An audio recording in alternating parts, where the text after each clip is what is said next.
আহক প্ৰভু আমাৰ সেৱা গ্ৰহণ কৰক দেৱতা মণ্ডলী আজিৰ পৰা তোমালোক মুক্ত প্ৰভু গতিকে সকলোৱে নিজ নিজ স্থানে গমন কৰিব পাৰা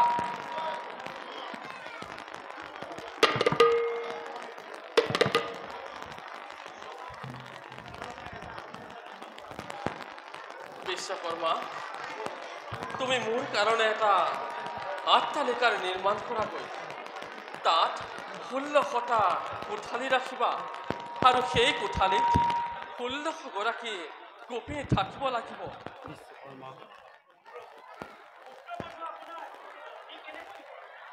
ইয়াৰ ওপৰত ৰহস্য আছে কওঁ বাৰু শুনা বিশ্বকৰ্মা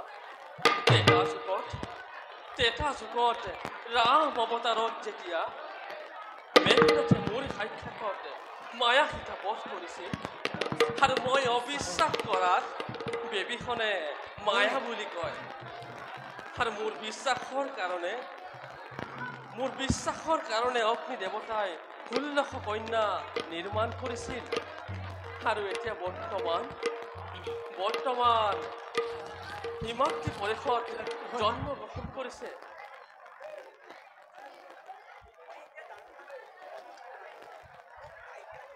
চোৱা বিশ্বকৰ্মা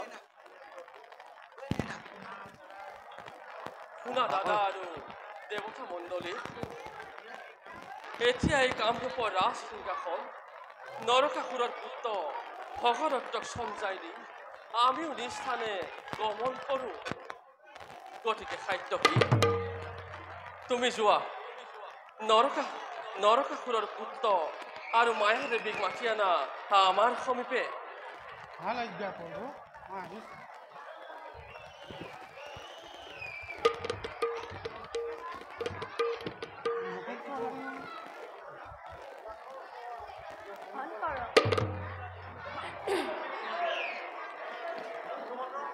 চিৰঞ্জীৱী হোৱা বীৰ কুমাৰ শুনা আজিৰ পৰা ৰাজ্যৰ গৰাকী তুমি তোমাৰ পিতাৰাই বিশ্বত অশান্তি কৰাৰ কাৰণে তেওঁক নিধন কৰা হ'ল সেইবাবে তুমি সুখ নকৰিবা চোৱাচোন স্বৰ্গৰ দেৱতা হৈও আজি কেনে অৱস্থাত আছে তেওঁলোকক শান্ত নাৰী নিজ স্থানে বিদায় দিয়া আৰু মায়া তুমি স্বামী সুখ পৰিত্যাগ কৰি পুত্ৰক্ৰমে ৰাজ্য দায়িত্ব লৈ বলৰজাক পালন কৰা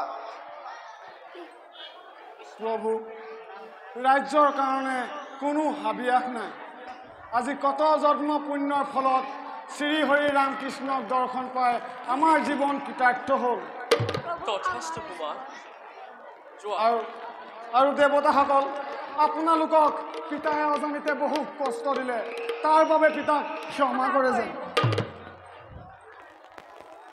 দেৱতা মণ্ডলী প্ৰভু আপোনালোকে জয়ধ্বনি কৰক মই নিজ হাতে ভগদত্তক মুকুট পিন্ধাই দিওঁ সকলোৱে জয়ধ্বনি কৰক জয় ভগদত্ত বিৰোধী জয় ভগদত্ত বিৰোধী জয় মহামহাবীৰ গণৰ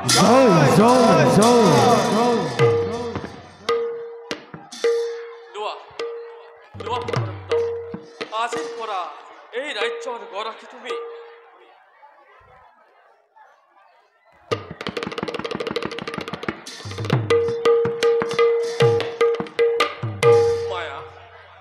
উত্তৰসমে বাস কৰা নিজ ৰাজ্যত আমিও নিজ স্থানে গমন কৰোঁ ভাল প্ৰভু আমি বিদায়হে মাগিলোঁ যোৱা কুমাৰ দাদা আৰু দেৱতা মণ্ডলী আমিও নিজ নিজ স্থানে এতিয়া গমন কৰোঁ প্ৰভু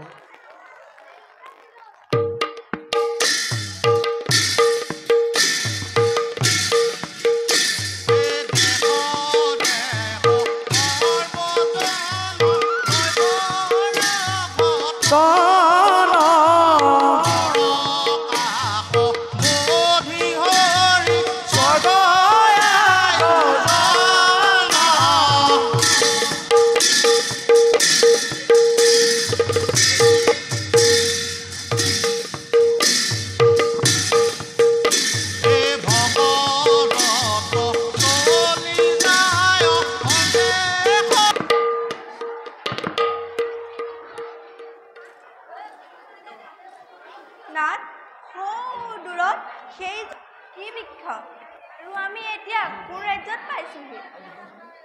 আমি এতিয়া বৰ্তমান স্বৰ্গপুৰ পালোহি আৰু যাৰ বাবে তুমি ইয়ালৈ আহিছা সেয়াই হ'ল পাৰিজাত ফুল। কি সেইজোপা পাৰিজাত ফুল? নাথ, মই আপোনাৰ চৰণত ধৰিছো, আপুনি মোক পাৰিজাত ফুলজোপা আনি দিয়ক আৰু আপোনাৰ সত্য ৰক্ষা কৰক। অধৈৰ্য নহ'বা প্ৰিয়ে, মই ইয়াৰ ব্যৱস্থা কৰিছোঁ। খাদ্য কি?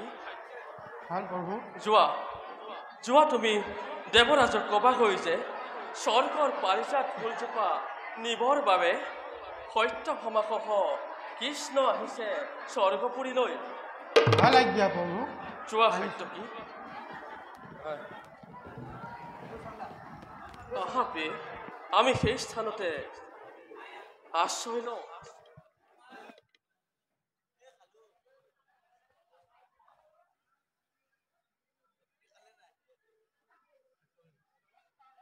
দেৱৰাজ, যাদৱ সেনাপতি, কিয় প্ৰৱেশ কৰিলা অমৰাৱতীৰ অন্তেশপুৰত? দেৱৰাজ, কৃষ্ণ সত্যভামাই পাৰিজাত ফুল নিবৰ বাবে অপেক্ষা কৰিছে পাৰিজাতৰ সমীপে, গতিকে আপোনাৰ অনুমতিৰ বাবে মোক পঠাইছে। কি শুনিলো? সামান্য মনুষ্য কন্যা সত্যভামাই পাৰিজাত ফুল নিবৰ বাবে পাৰিজাতৰ সমীপে আপোন কৰিছে। স্বৰ্গৰ প্ৰতি কেতিয়াও হ'ব নোৱাৰে। বাউনা হৈ চন্দ্ৰলে আশা কৰে। সেনাপতি, যদুপতিক ক'বা দেৱতাৰ পাৰিজাত মনুষ্যক দিয়া নহ'ব, গতিকে পাৰিজাতৰ আশা পৰিহাৰ কৰক। বাৰু যাওঁ দেৱৰাজ, কিন্তু সাৱধান, কৃষ্ণক সামান্য মনুষ্য বুলি জ্ঞান কৰা উচিত হোৱা নাই। প্ৰিয়ে, আমিও অলপ বিশ্ৰাম কৰোঁগৈ। ব'লক নাথ।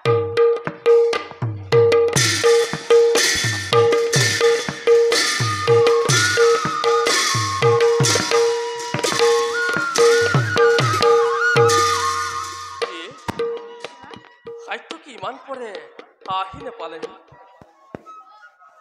হৌৱা আহিছে। প্ৰভু, পাৰিজাতৰ অনুমতি বিচাৰি গৈ দেৱেন্দ্ৰৰ সাক্ষাতত শচীৰ তিৰস্কাৰ আৰু গঞ্জন সহ্য কৰিব লগাই হ'ল। কি? সামান্য মনুষ্যক পাৰিজাত দিবৰ বাবে সন্মতি প্ৰকাশ নকৰিলে, গতিকে আপোনাৰ ইচ্ছামতে ব্যৱস্থা কৰিব পাৰে। কি দেৱবাণী ইমান অহংকাৰ, সামান্য মনুষ্য বুলি কৰে স্বীকাৰ। নাথ, এয়াই নেকি ইন্দ্ৰক সহায় কৰাৰ পৰিণাম? তুমি আৰু অধৈৰ্য নহ'বা, মই হিন্দৰ ব্যৱস্থা কৰিম।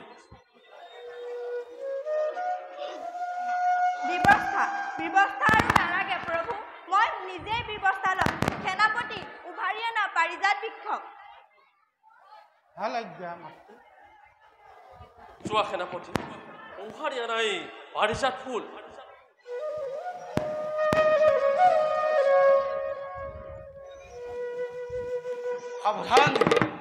সাৱধান হ, নুচুবি, পাৰিজাতে হাত নিদিবি। সেনাপতি, দেৱতাৰ পাৰিজাতি যদুপতি। কি নাথ, আপোনাৰ বৃদ্ধ মানে সামান্য মনুষ্য কন্যাৰ ইমান খা? ঠিক দেৱতাসকল, ঠিক দেৱেন্দ্ৰৰ নাম। প্ৰিয়ে, শান্ত হোৱা। এই মুহূৰ্ততে যাদৱক পৰাস্ত কৰি পাৰিজাত উদ্ধাৰ কৰিম। নাথ, অপেক্ষা সময় নহয় এইটো। ওলাও সত্যভামাৰ উচিত প্ৰতিফল। মনুষ্য কন্যাটোৰ অলপো লাজ নাই। মনুষ্য কন্যা হয়, স্বৰ্গৰ পাৰিজাত আশা কৰ। তোৰ ইমান খা, চাওঁ বাৰু তই কেনেকৈ পাৰিজাত নিয়। মুখ চম্ভালি কথা কবা। অসুৰৰ দাসত্ব হৈ থাকোঁতে তোমাৰ স্বামীৰ দুৰ্গতি সিমান আছিল। ইমান সাহ খোৱা হ'লে মুক্তি কৰি নানিয়। মোৰ সৈতে যুদ্ধ কৰিবলৈ আহিছ যেতিয়া সাজু হ যুদ্ধৰ বাবে।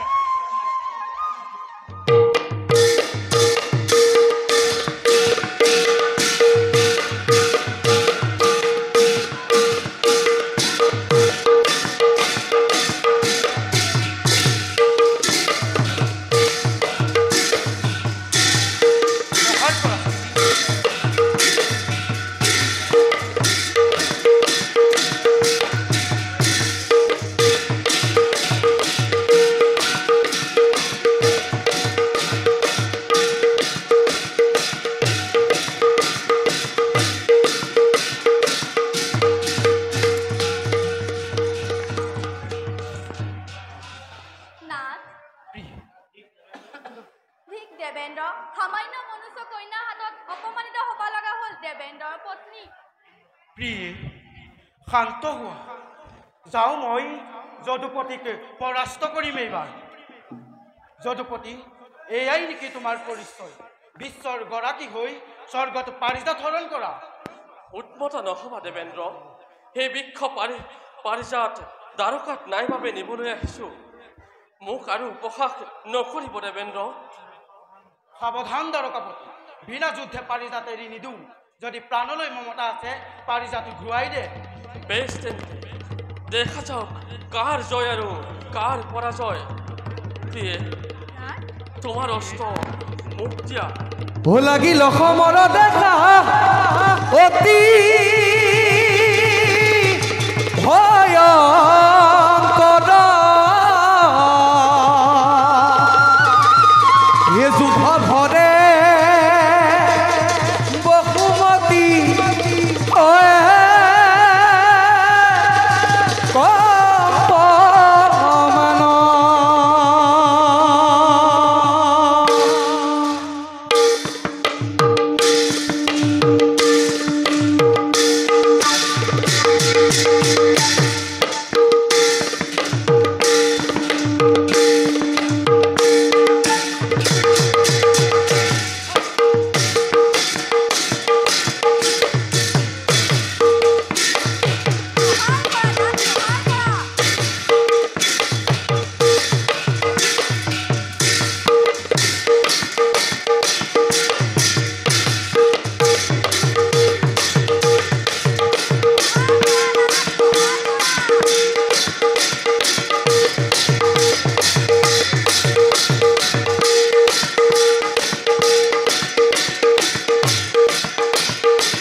দাসৰ শত অপৰাধে ক্ষমা কৰক। মোৰ আৰু পাৰিজাত প্ৰয়োজন নাই। আপুনি খন্তেক ৰ'ব, মই পাৰিজাত লৈ আনো। দেখিলা নাই কেনেকৈ দেবেন্দ্ৰই নিজ হাতে পাৰিজাত দিছে। দেখা দেখা সৰ্বজন ঈশ্বৰৰ লীলা, স্বৰ্গৰ পাৰিজাত আজি কৃষ্ণে হৰি লীলা, স্বৰ্গৰ পাৰিজাত আজি কৃষ্ণে হৰি লীলা।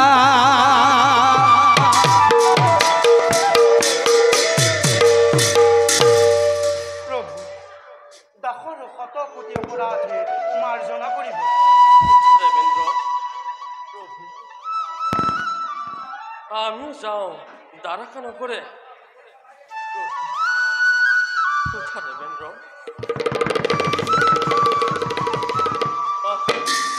আহা প্ৰিয়ে।